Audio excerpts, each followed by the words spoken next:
Da je razlika v kakovosti vendarle na strani Prekmurk, se je vedelo že pred srečanjem. 3:0 je morda za nekoga bil pričakovani izid, pa vendar je bila zmaga vse prej kot lahka.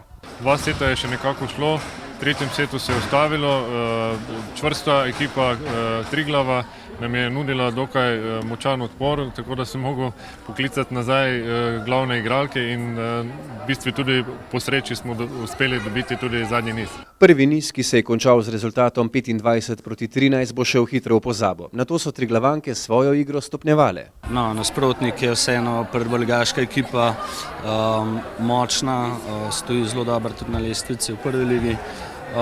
Mi smo to vedeli, pričakovali, začeli dokaj pogumno, pa smo se pa majčkeno, bom rekel, izgubili, prestrašili.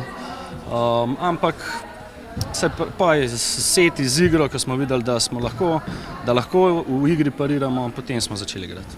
Ja, seveda, igrale so dobro obrambo, servirale, našle naše šibke točke. Igra v drugem nizu je bila dobra, v tretjem še boljša. Pristop naših igralk je bil danes tista prav, borben, da smo šli na vsako žogo, kar je zelo pomemben v obrambi. Nažalost imajo one še močnejši servis in so nas kar veliko naservirale, da nismo mogli priti do normalnega napada. Dober servis in dobra obramba sta bila nažalost premalo. Moramo se še malo bolj uigrati v napadu, mogoče tudi višji blok je bil, kakor smo ga navajeni, v drugi ligi ni toliko visokega bloka, pa drugače pa mislim, da smo kar vsem pokazali, da znamo. Dihamo kot eno. Za naprej si pa obitamo, v bistvu nimamo dolgoročnega cilja, ampak gremo samo na vsako tekmo posebej in pač probamo to zmagati in iz tega najboljš narediti, kar lahko.